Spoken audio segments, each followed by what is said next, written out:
Okay.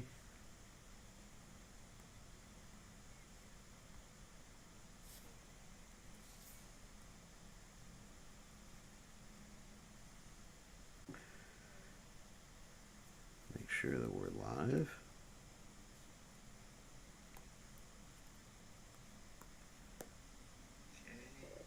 All right.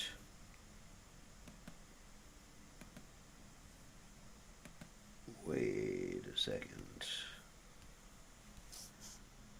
One of the settings here has to be changed.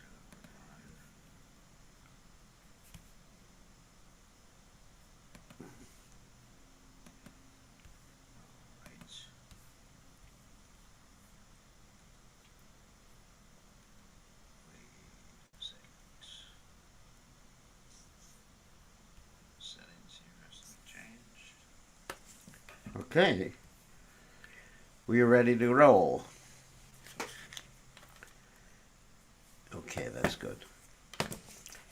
Okay, so let's get started. We're going to chant first, as we normally do. And today, of course, as we've been doing since the Ukraine crisis started, we're chanting the prayers of the Lord Nrsingadev to protect all the devotees and everybody else in Ukraine and Russia, too.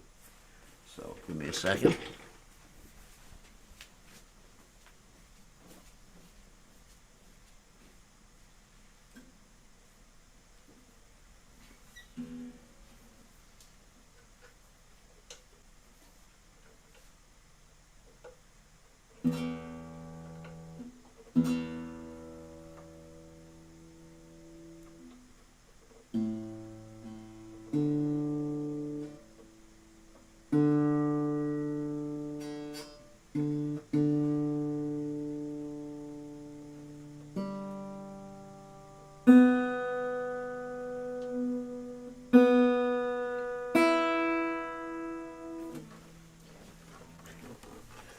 All right, let's chant the prayers to the Lord Nrsingadev.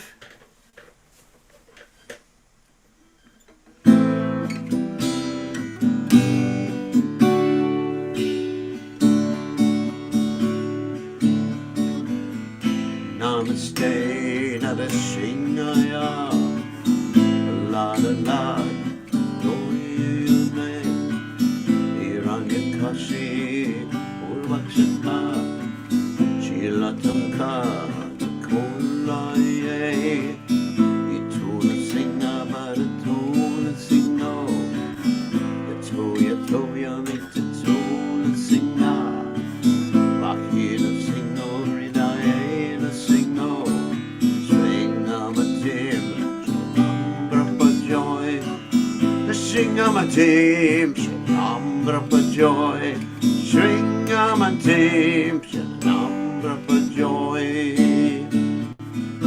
Namaste Nrsinghaya, Manadana Jayane, Hiranyakasi, Urvachaga, Chilatamka, Kolaye, Ituna Singa, Baratona Singo, Yatoya Mitatona Singa, Mahira Singo, Ridayena Singo, Singo with him, Shanambrapa Joy, Shringamatim, Shanambrapa Joy, Gavakara Kamala, Raina Kamarutis, Shringam, Yadita, Hiranyakasi, Bhutano, Ringa, Desavatrita, Rupa, Takare Sade, Jailakare Sade, Jailakare Sade, Davakara Kamala, Pray, Nakama, Buddha Sringa, Dalita, Hiranyakasi, Bhutano,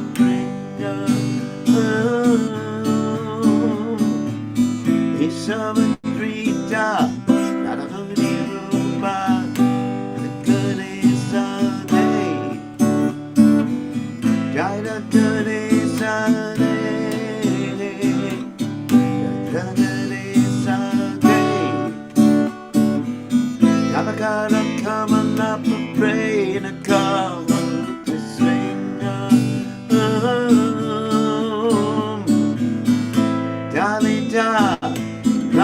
Kasi Purano Ringalu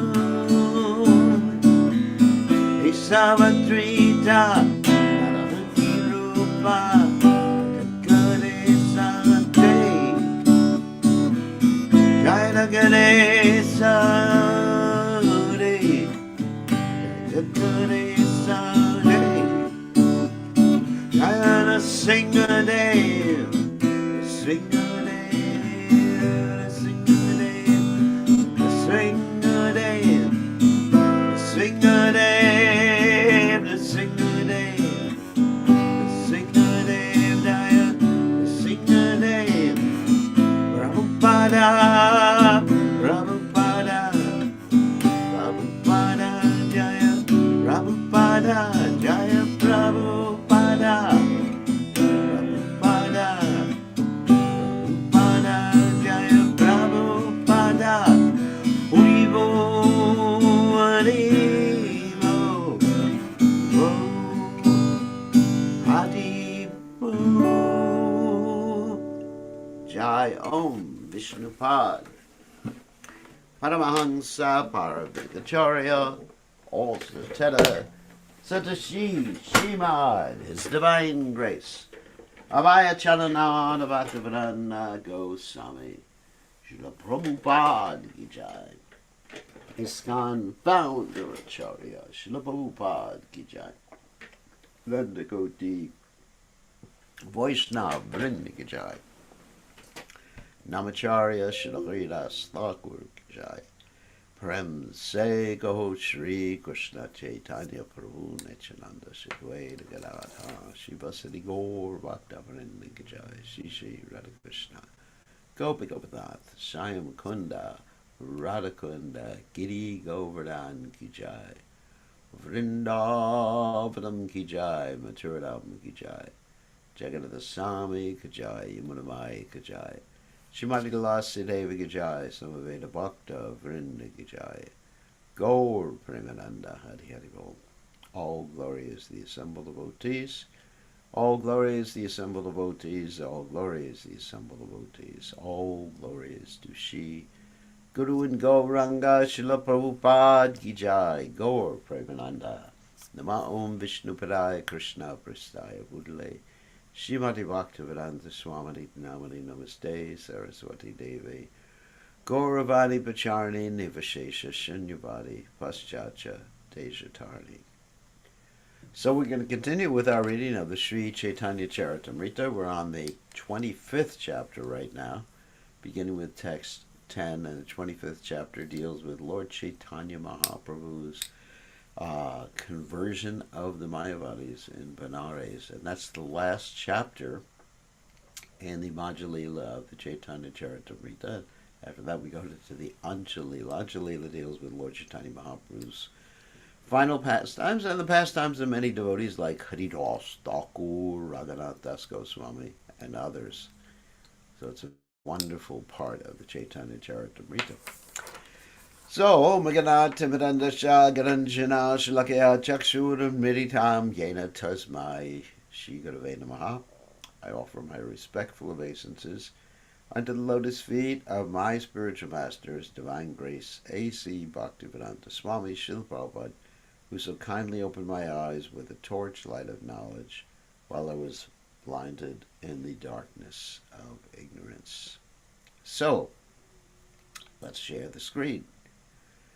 Jaya Jaya Sri Chaitanya Jaya Nityananda Jaya Dvaita Chandra Jaya Gaur Bhakta Vrinda Jaya Jaya Sri Chaitanya Jaya Nityananda Jaya Dvaita Chandra Jaya Gaur Bhakta Vrinda Jaya Jaya Sri Chaitanya Jaya Nityananda Jaya Dvaita Chandra Jaya Gaur Bhakta Vrinda.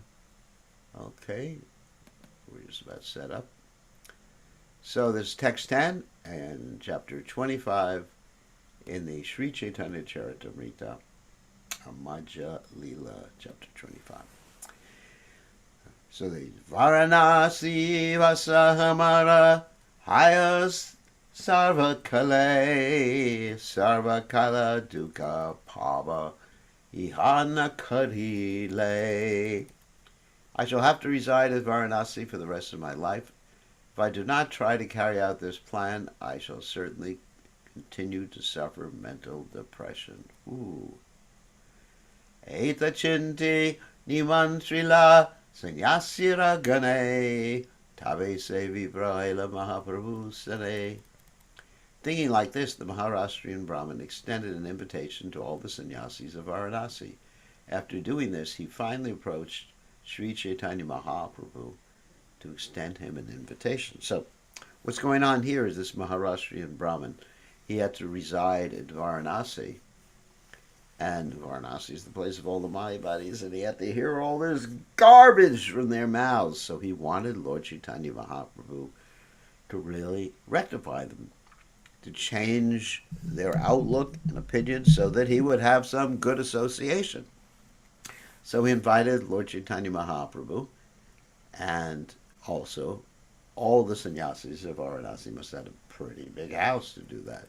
Anyway, Hainakale Nindashuni Shikaratapana Dukkha Pana Prabhupade Kaila Nivedana. At this time, Chandrasekhara and Tapan Mishra both heard blasphemous criticism against Sri Chaitanya Mahaprabhu and felt very unhappy. They came to Sri Chaitanya Mahaprabhu's lotus feet to submit a request. Bhakta Dukkha Deki Prabhu Manete Chintila Sanyasiramana Piraite Manakaila. They submitted their request, and Sri Chaitanya Mahaprabhu, seeing his devotees' unhappiness, decided to turn the minds of the Mayavadi sannyasis. Otherwise, Lord Chaitanya would have just avoided them, because as preachers, we avoid people who are envious, or Mayavadis, or offenders, and Mayavadis certainly are offenders, so we avoid them. However, if it's a question of satisfying the other devotees, protecting the other devotees, presenting the right philosophy publicly, then we won't avoid them anymore. We will challenge them. Otherwise, we won't waste time challenging them. Eka Kali Viprasi Karila Nimantrana Neka Dainyadikari Darila Charana. While Sri Chaitanya Mahaprabhu was seriously considering meeting with the Mayavadi sannyasis, the Maharashtrian Brahmin approached him and extended an invitation. The Brahmana submitted his invitation with great humility, and he touched the lotus feet of Sri Chaitanya Mahaprabhu. Tabe Mahaprabhu Tanra Nimantrana Manhila Aradina Madhyana Kari Tanra Gare Gela. Sri Chaitanya Mahaprabhu went too far, accepted his invitation, and the next day, after finishing his noontime activities, he went to the Brahmana's house to meet the Mayavadi sannyasis. Tahanyache Kaila Prabhu Sanyasira Nishtara Pancha Tattva Khyane Taha Karichai Kvistara. I've already described Sri Chaitanya Mahaprabhu's deliverance of the Mayavadi sannyasi in the 7th canto of the Adi Lila, where I described the glories of the Panchatattva, Sri Chaitanya Mahaprabhu, Sri Nityananda Prabhu, Dvaita Prabhu, Gadadhar Prabhu, and Srivas. Gurandavare Punarukti Hayata Katana Tahanyena Likinun Taha Kariye Likana. Since I've already described this incident very elaborately in the 7th canto of the Adi Lila, I do not wish to increase the size of this book by giving another description. However, I shall try to include in this chapter whatever was not described there. So if you remember, Lord Chaitanya Mahaprabhu had a whole discussion with the Mayavadi sannyasis about Vedanta. First he took a very humble position, and he sat down in the same place where the Mayavadi sannyasis had bathed their feet, showing himself to be extremely humble. And he had exhibited an effulgence like 10,000 times as bright as the sun. and Mayavadi sannyasis, especially Prakashananda Saraswati, reached up, reached his hand, and took Lord Chaitanya Mahaprabhu and gave him a very nice sitting place. And then Lord Chaitanya Mahaprabhu said, when they asked him, why do you dance and chant with all of these low-class people? Lord Chaitanya Mahaprabhu said that his spiritual master had told him he's not qualified to speak the Vedanta or study the Vedanta, so he should just dance and chant. And when he danced and chanted, he got pure love of God, and his spiritual master was very pleased and said, now you've achieved pure love of God. Then Lord Chaitanya Mahaprabhu actually began to explain the Vedanta Sutra to the Mayavadi sannyasis. So now we're just going to hear the parts of that story we didn't hear previously in the Adi Lila. Ye divasa prabhu sannyasira kripa kaila se divasa haite grame kola hala kaila. Beginning from the day on which Sri Chaitanya Mahaprabhu showed his mercy to the Mayavadi sannyasis, there were vivid discussions about this conversion among the inhabitants of Varanasi. Lokera sangatai se prabhore dikite nana shastri panditai se shastra vicharite. Crowds of people came to see Sri Chaitanya Mahaprabhu from that day on, and scholars of various scriptures discussed different subject matters with the Lord. In other words, he became extremely famous in Varanasi. Sarva Shastra Kandi Prabhu Bhakti Kare Sara Sayuktika Vakye Mana Piraya Sapara. Okay. When people came to see Sri Chaitanya Mahaprabhu to discuss the principles of various scriptures, the Lord defeated their false conclusions and established the predominance of devotional service to the Lord. With logic and argument, he very politely changed the minds. And Prabhupada said, we have been spreading the Sankirtan movement in the Western countries, and in our recent tour of European cities like Rome, Geneva, Paris, and Frankfurt, many learned Christian scholars, priests, philosophers, and yogis came to see us. And by the grace of Krishna, they agree that the Krishna conscious movement, the Bhakti cult, offers the topmost conclusion. Following in the footsteps of Sri Chaitanya Mahaprabhu, we are trying to convince everyone that the devotional service of the Lord is enjoined in every scripture. If a person is religious, he must accept the supreme authority of the Lord, become his devotee, and try to love him. This is the real principle of religion. It does not matter whether one is Christian, Muslim, or whatever. He simply must accept the sublime position of the Supreme Personality of Godhead and render service unto him. It is not a question of being Christian, Muslim, or Hindu. One should be purely religious and freed from all these material designations. In this way, one can learn the art of devotional service. This argument appeals to all intelligent men, and consequently, the Krishna consciousness movement is gaining ground throughout the world. Due to our solid logic and scientific presentation, Sri Chaitanya Mahaprabhu's prediction that Krishna consciousness will spread to every town throughout the world is gradually being realized.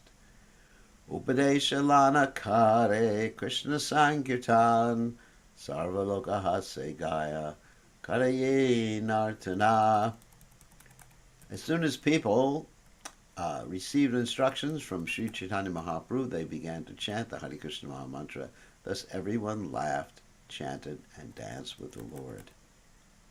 Prabhure pranatakaila sanyasira gana atma madhya goshtikare chari adhyayana. All the Mayavadi sannyasis offered their obeisances unto Sri Chaitanya Mahaprabhu, and they began to discuss his movement, giving up their studies of Vedanta and Mayavad philosophy. Fantastic. Of course, Lord Chaitanya, as God, could actually get them to give it up. However, as preachers, it's very difficult, if not almost impossible in most cases, to get them to give it up. In previous yugas, if you defeated someone philosophically, they would have to accept you and even take initiation from you. I mean, even within Kali Yuga, that's how Madhvacharya spread his movement, and Ramanujacharya spread his movement, and Nimbarkacharya spread his movement. But nowadays, Kali Yuga is so progressed that even if someone becomes philosophically defeated, they still stick with their misunderstanding of the philosophy, and not only that, they become angry. Prakashanandera Shisha Ekatanhara Samana Sabamadye Kai Prabhura Kariya Samana. One of the disciples of Prakashananda Saraswati, who was as learned as his guru, began to speak in that assembly, offering all respects to Sri Chaitanya Mahaprabhu. Sri Krishna Chaitanya Haya Sakshat Narayana Yasa Sutrarartha Karena Ati Manorama. He said Sri Chaitanya Mahaprabhu is the Supreme Personality of Godhead, Narayana himself. When he explains the Vedanta Sutra, he does so very nicely. Upanishadera Karena Mukhyartha Vyakyana Shundiya Pandita Lokera Judaya Manakara. Sri Chaitanya Mahaprabhu explains the direct meaning of the Upanishads. When all learned scholars hear this, their minds and ears are satisfied. Sutra Upanishadera Mukyartacharya Acharya Kopanakare Agraha Kariya. Giving up the direct meaning of the Vedanta Sutra and the Upanishads, Shankaracharya imagines some other interpretation. So this is actually a really important point, that the Mayavadis, they take the indirect meaning of actually all the Vedic literatures. For example, Prabhupada would often criticize Dr. Radhakrishna, who was previously the president of India, and he wrote in his commentary on the Bhagavad Gita that when Krishna says, just think of me, become my devotee, worship me, and thus you will come to me. Manmana bhagavad bhakto madhyashimam namaskuru mam mevashasi satyam te patijane priyosime. When Krishna says that, he doesn't mean himself, he means to the unborn, beginningless within himself. So that's taking the indirect meaning. However, the Vedic literatures, they state how we should understand Shastra. They said, take the direct meaning unless it's obviously a metaphor. For example, in the Bhagavatam you have the Parangina story, which is obviously a metaphor. And there's many other stories in the Vedic literatures that are metaphors. They're not meant to be taken literally. But when something makes sense literally, then it's to be taken literally.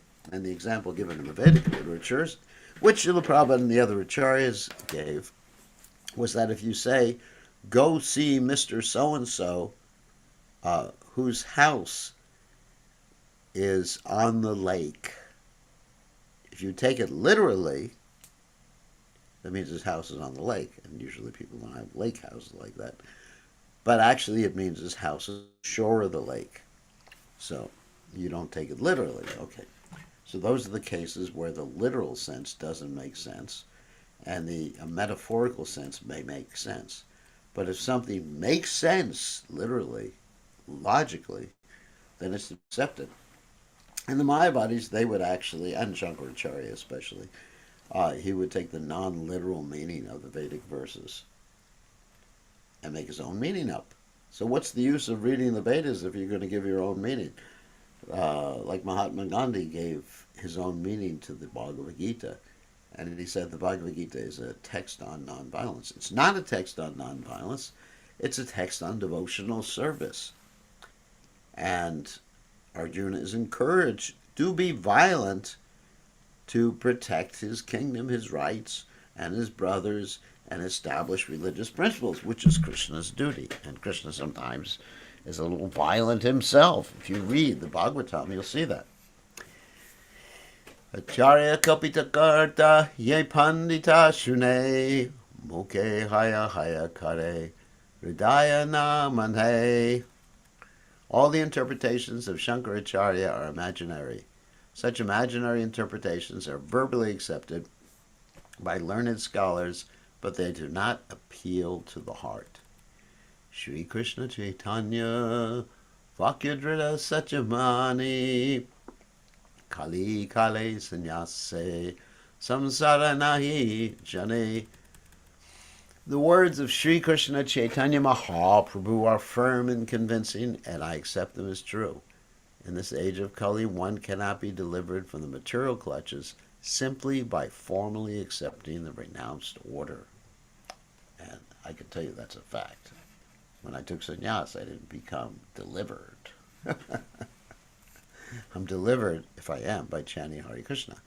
Hare Nama Shlokera Ye Harila Vyakyana Se Sacha Sukhadarta Paramapamana. Sri Chaitanya Mahaprabhu's explanation of the verse beginning Hare Nama Hare Nama Hare Nama Eva Kevalam Kalo Nishteva Nishteva Nishteva Gatiranyata. I completed it. That's from the CC Adi Lila 1721. Is not only pleasing to the ear, but is strong factual evidence. Actually, it originally comes from the Brihad Naradiya Purana. Bhakti vina mukti nahe bhagavate kaya kali kale namavase sukhe mukti hoya. In this age of Kali, one cannot attain liberation without taking to the devotional service of the Lord. In this age, even if one chants the holy name of Krishna imperfectly, he still attains liberation very easily. Now, that's not offensive chanting. That means a different type of what we call namabash, which is mentioned here. Namabash means you can chant meaning something else. It's the name of something else. You can chant jokingly. You can chant derisively. You can chant accidentally. You can chant as Jamil did, crying out for the name of his son, Narayan, but you still get liberation. Shreya Shutim Bhakti Mudashyate Vivo Klishantiye Kevala Bodha Labdehe Te Shamaso Kleshalaye Vashishyate Nanyad Yatastula Tushavagatinam. My dear Lord, devotional service from the Bhagavatam unto you is the only auspicious path. If one gives it up simply for speculative knowledge or the understanding that the living beings are spirit souls and the material world is false, he undergoes a great deal of trouble. He only gains troublesome and inauspicious activities. His actions are like the beating of a husk that is already devoid of rice. His labor becomes fruitless. Quotation from Bhagavatam, 10th Canto, 14th Chapter, Text 4. Okay, so... And then this same verses, which has been quoted about 20 times before in the Caitanya Caritamrta from the Bhagavatam. Ye nye ravandaksha vimuktamani nastvayasta bhavada vishuddha buddhya ururji krchena parampadam tata vatanchito nadritad yusmadangrayaha. Oh, lotus-eyed one. Those who think they are liberated in this life, but are devoid of devotional service to you, are of impure intelligence. Although they accept severe austerities and penances and rise to the spiritual position, the impersonal Brahman realization, they fall down again because they neglect to worship your lotus feet. This is a verse from the Bhagavatam 10:2-32. Brahma Shabde Kahi Saraishvarya Purna Bhagavan Tanre Nira Vishesha Stapi Purnata Hayahana. The word Brahman, the greatest, indicates the Supreme Personality of Godhead, full in all six opulences. But if we take the one-sided and personalist view, his fullness is diminished. That's very interesting. Because if you say the Lord is full, complete, then he must have a personalist view aspect and an impersonal aspect. If he just has one, he's not complete. If he's just impersonal, he's not complete. If he's just personal, he's not complete. Must have everything. The Supreme Personality of Godhead is originally the Supreme Person, and he expands himself impersonally through his potency, as the Lord says in Bhagavad Gita in the 9th chapter, text 4. Maya tatamidam sarvam jagadavyaktamurtina matstani sarvabhutani nachaham teshvavastita. By me and my unmanifested form, this entire universe is pervaded. All beings are in me, but I'm not in them. The potency of Krishna that is spread everywhere is impersonal. Just as the sunlight is the impersonal expansion of the sun globe and the sun god. If we simply take one side of the Supreme Personality of Godhead, his impersonal effulgence, that one side does not fully explain the absolute truth. Impersonal appreciation of the absolute truth is one-sided and incomplete. One should also accept the other side, the personal side, Bhagawan. That means Krishna full of all opulences. Parameti, Paramatmeti, Bhagawan, Iti Shabdite. In other words, Bhagavatam 1, 2, 11, that the Supreme Absolute Truth has an impersonal aspect, a localized aspect called Paramatma, and Bhagawan, a personal aspect with whom we can have like direct relationships. One should not be satisfied simply by understanding the Brahman feature of the personality of God, because you just understand the eternal aspect of the Lord. One must also know that the Lord's personal feature, that is the complete understanding of the absolute truth. Shrutis Puranakahi Krishna Rachit Shakti Vilasa Taha Nahimani Pandita Kari Upahasa. The Vedas, the Upanishads, the Brahma Sutra, and the Puranas all describe the activities of the supreme spiritual potency of the Lord. If one cannot accept the personal activities of the Lord, he jokes foolishly and gives an impersonal description. So here Vedas means the original four Vedas, the Yajurveda, Atharvaveda, and the Samaveda. And the Upanishads are the more philosophical texts. Upanishad, which means come closer, sit down, and hear from the spiritual master. The Brahma Sutra is called the Vedanta Sutra, which begins with the Tato Brahma Jigyasa. Now is the time to look for the absolute truth, to find out what everything's about. And Janma Jasya Yataha. And that absolute truth is that which from everything comes. And of course, that's the beginning of the Srimad Bhagavatam too, which is the mature commentary on the Vedanta Sutra, the Brahma Sutra. And the Puranas are like Srimad Bhagavatam, Vishnu Purana, etc. There's 18 main Puranas. 6 are for those who are ignorant. 6 are for those who are in passion, and 6 Puranas are for those who are in goodness. And the topmost Purana, called the Amala Purana. Amala Purana means the pure Purana with no what we call cheating stuff in it. Cheating doesn't mean the Puranas are cheating, but no indirect thing. It's just directly devotional service to the Lord. Dharma Kaitavotra Padamo Nirmatsatam Satam. It's called the Paramahansa Samhita. Of course, that's Srimad Bhagavatam. So one needs to understand this. In the Vedic literatures, including the Puranas, there are full descriptions of the spiritual potency of Krishna. All the pastimes of the Lord are eternal, blissful, and full of knowledge, just as the form of Krishna himself is eternal, blissful, and full of knowledge.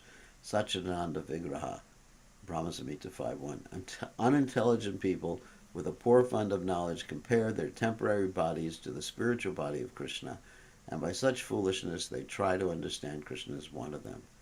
Avashananti mam mudha manushim tanamashrutam.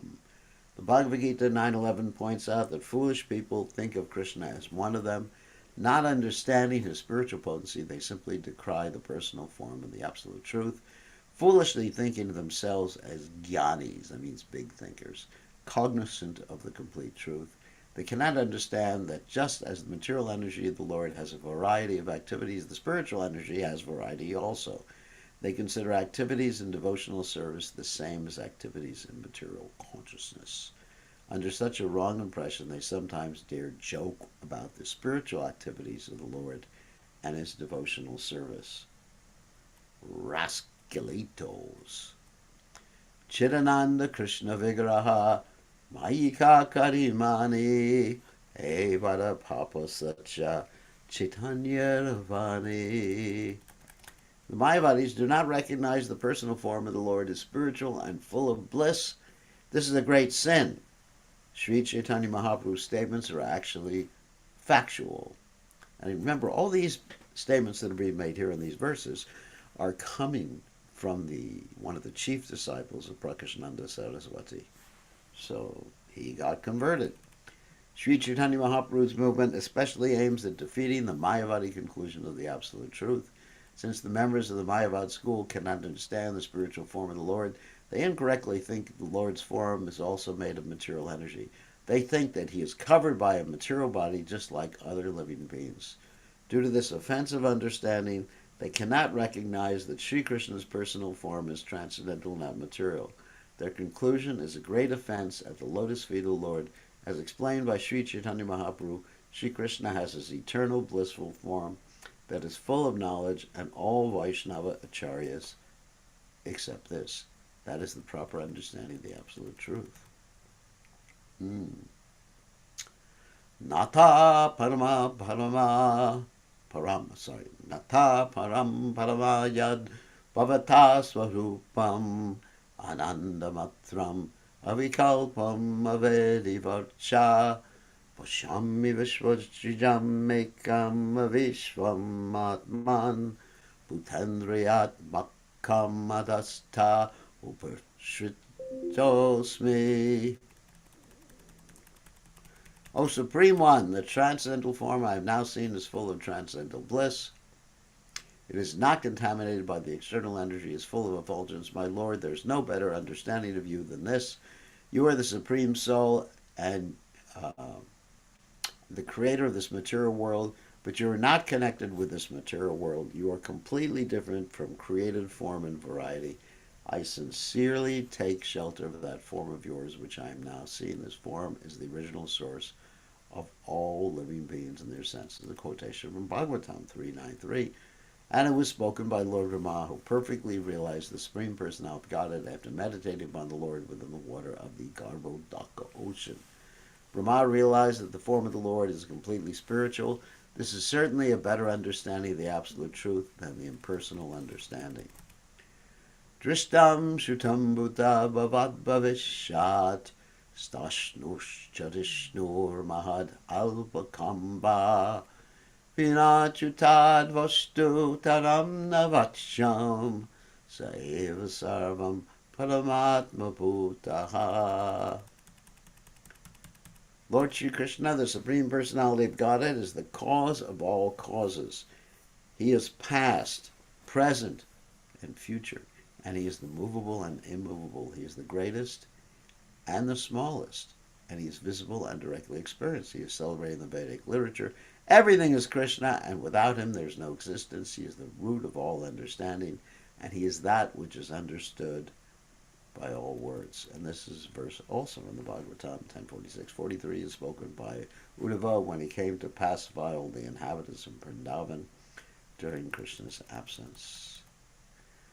Tadvahidam bhuvana mangala mangalaya jnane smano darshitam na upasakanam tasmai namo bhagavate nu vidematubhyam yo nadrato narakabadbhir asak prasangai.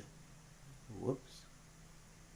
O most auspicious one, for our benefit, you enable our worship of you by manifesting your transcendental form, which you show to us in meditation.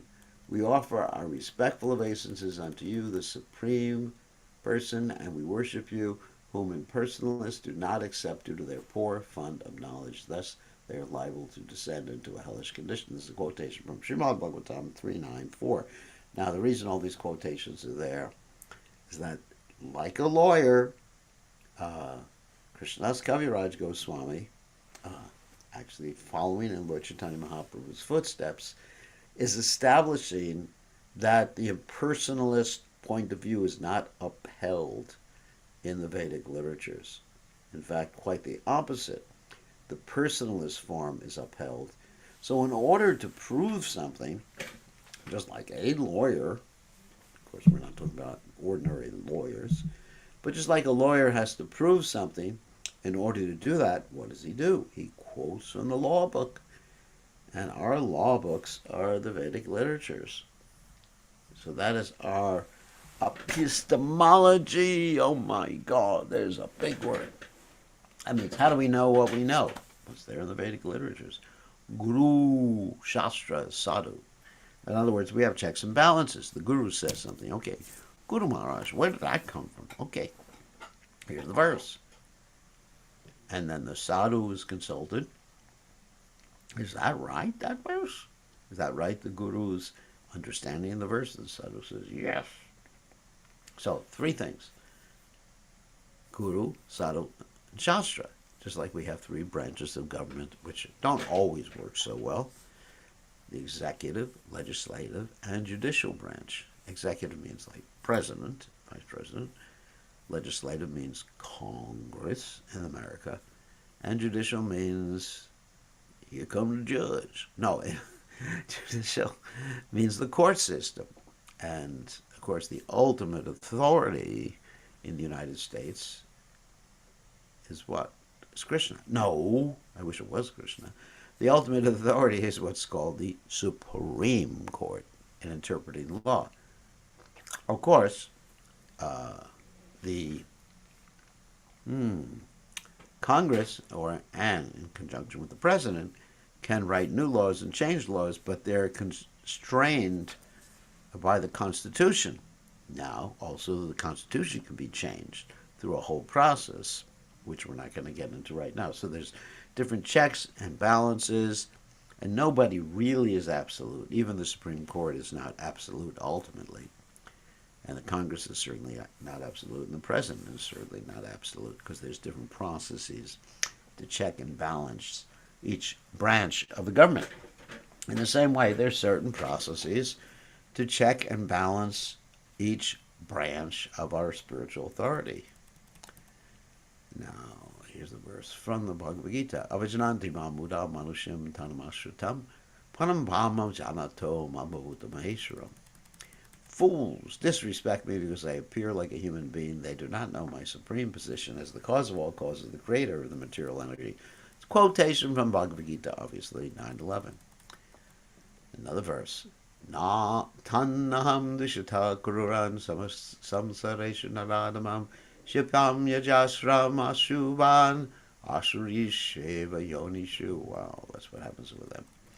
Those who are envious of my form, who are cruel and mischievous, and the lowest among men, are perpetually cast by me into hellish existence in various demoniac species of life. That's what happens to Mayavadis. That's also from the Bhagavad Gita, 16:19.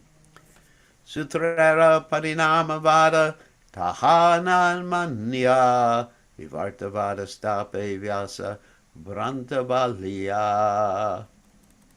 Not accepting the transformation of energy. Well, I'm going to explain this. Sripad Shankaracharya has tried to establish the theory of illusion under the plea that Vyasadeva has made a mistake. So in explanation of this verse, one may refer to Adi Lila, chapter 7, verses 121 to 126. So Shankaracharya doesn't accept that the energy becomes transformed. The Mayavadis sometimes try to establish that Brahman becomes transformed. So the parinama is the transformation. So the Mayavadi philosophy is Brahman parinama, and the Vaishnava philosophy is Shakti parinama. That the Lord transforms his different energies to accomplish his purposes. And Shankaracharya says that Brahman becomes under illusion. Can you imagine? If Brahman is under illusion, guess what? Then illusion is stronger than Brahman. We've given that argument many times before. And Brahman means the greatest. So how can the greatest be controlled by something else unless that something else is greater than the greatest? Which is not possible because greatest is a superlative. That means the greatest. You can say something is greater than something that is greater, but you can't say something is greater than the greatest. Doesn't make sense. Because that thing would be greatest rather than that which it is greater of. Okay, got it right. Eta kapita mane nahi bhaya shastrachari ku kalpana pashande bhujoya. Sripad Shankaracharya has given his interpretation an imaginary meaning. It does not actually appeal to the mind of any sane man. He has done this to convince the atheists and bring them under his control. The Prabhupada explains that Sripad Shankaracharya's propaganda opposed the atheistic philosophy of Buddha. Lord Buddha's intention was to stop atheists from committing the sin of killing animals. Atheists cannot understand God, therefore Lord Buddha appeared and spread the philosophy of nonviolence to keep the atheists from killing animals. Unless one is free from the sin of animal killing, he cannot understand religion or God. Very important. Although Lord Buddha was an incarnation of Krishna, he did not speak about God, for the people were unable to understand. He simply wanted to stop animal killing. Sripad Shankaracharya wanted to establish the predominance of one's spiritual identity. Therefore, he wanted to convert the atheists through an imaginary interpretation of the Vedic literatures. These are the secrets of the Acharyas. Sometimes they conceal the real purport of the Vedas and explain the Vedas in a different way because they have some other purpose. And you can understand this sometimes in a retrospect, looking back. Sometimes they enunciate a different theory just to bring the atheists under their control. Wow, very intelligent. Thus it is said that Shankaracharya's philosophy is for pashandas, or atheists, and that's an insult. If you call someone a pashanda in India, it's actually an insult. I experienced that by doing it. wasn't very intelligent on my part. Anyway, so today we went from verse 10 to 43 in the chapter. Quite a big progress. And so we're going to take questions right now. I'm going to have to end like 1 minute before the hour because we have another conference tonight. Oh my God. Some business for the GBC. It never ends. Someone may work from day to day, but Sannyasi's work is never done. Okay, so we're allowing you to unmute yourselves. We're allowing you to raise your hand. We're allowing you to text a message. So who else has a question? Or does anybody have a question?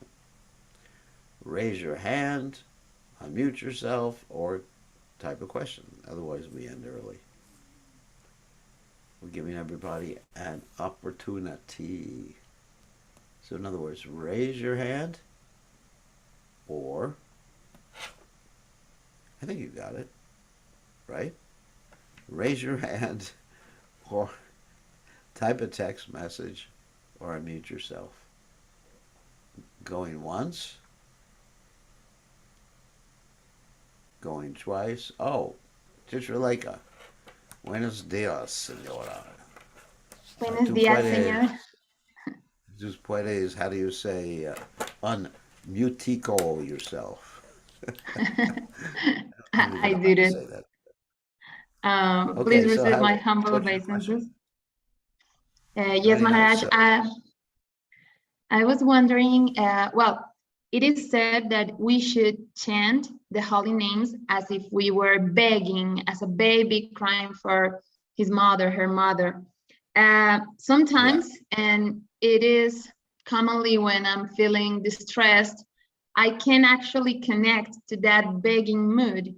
But some other times, such as, for example, yesterday, I was feeling really happy. I was happy to chant the holy names. And I was just like having I couldn't connect with that begging mood. I mean, it is when I'm sad or when I'm having a distress situation that I can actually beg. But for example, yesterday I was feeling this.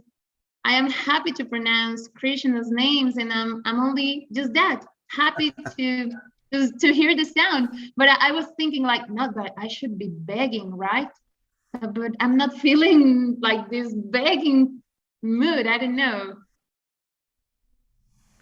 Well, then you can beg for others, because even if when we're feeling happy, let's say, ecstatic, happy, or whatever like that, uh, then we can beg for others. I mean, if you look at the news, what's happening all over the world, especially, in Ukraine right now, Yeah. uh, I don't, most of the time, I don't beg for myself because I see Krishna is providing. I don't have to ask him for anything.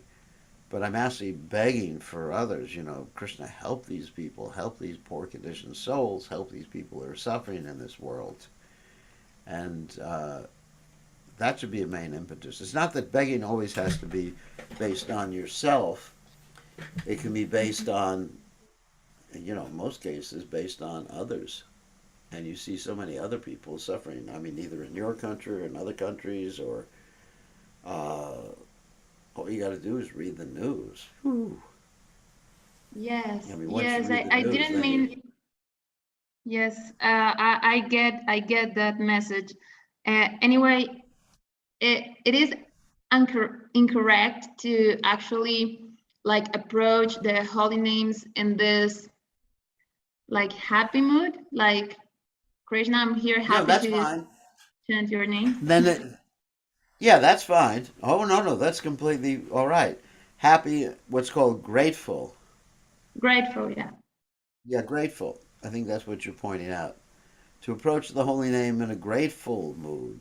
Thank you, Krishna. Thank you. That's also intense. The whole point is to chant with intensity, to vrena bhakti yogena, to actually be focused on the holy name, to have some intention.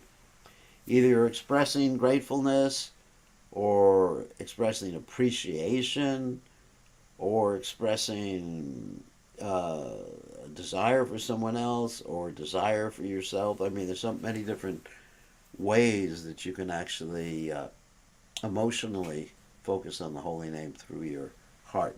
What is in your heart? I'm grateful. Wow, I'm feeling so happy. Thank you, Krishna. Thank you, thank you, thank you. And Okay. then when Thank you, things, Maharaj. if things go wrong, then pray for something. But yeah, there's all sorts of different ways to connect to Krishna through the heart. Thank you. Okay? Okay, very good question. And then we have a question from Rao. Okay. Hare Krishna, Gurudev. Hare Krishna. Good to see you. Thank you, thank you. What's the question? Please accept my humble obeisances. So, Gurudev, we actually do deity worship, for example, Radha Golokananda, Radha You have to Gopinath, talk Radha closer to the microphone. Talk closer to the microphone. It's hard Oh, to hear you. sorry, Gurudev. Is it okay now? Yeah, it's much better. Okay, sorry, Gurudev. I was saying that we do lot of like we do deity worship like Radha Gopinath, Radha Golokananda, Radha Gokulnanda in this material world in the deity worship. But in spiritual world, does Krishna appear in one form as Radha Shyam Sundara, or does he appear in various forms to different devotees? He appears in various forms to different devotees according to their way of approaching him. Yeah, yayatamam prapajante tam sataiva bhajamiham mamavartmanavartante manusha partha sarvashaya. Krishna says in the fourth chapter of the Gita, as people approach me, I reciprocate accordingly. Yayatam prapajante tam sataiva bhajamiham. Actually, third chapter. Tam sataiva bhajamiham manuvartante manusha partha sarvashaha. Thank you, thank you, Gurudev. Thank you, Gurudev. All right, so just one other question. Gurudev, can you please explain the story of Parangina? All right. As a metaphor, when we hear it feels real, it's like, why an atheist? All right. Parangina story, the word Parangina means every man, and it appears real because it really reflects on what everybody is feeling or everybody is doing, but there was never any person such as Parangina. That's one thing. And Shankaracharya had to preach atheism uh, because Buddha took people away from the Vedic literatures, and Shankaracharya brought people back to the Vedic literatures. Teaching basically covered Buddhism. So it was a step back. Buddha rejected the Vedic literatures because people were misusing the Vedic literatures, but it was necessary to bring people back to the Vedic literatures so they would be ready for the personalist teachings of Madhvacharya, Ramanujacharya, Nambarkacharya, and of course Sri Chaitanya Mahaprabhu. And therefore Shankaracharya was one step before these great acharyas, so that these great acharyas could accomplish their purpose of bringing people full circle back to the Vedic literatures, back to the real understanding of the Vedic literatures. Good questions. So I have to end now, since I do have a sort of GBC meeting right now. So thank you all. We'll see everybody when? Tomorrow. Same time, same station. All glory is to His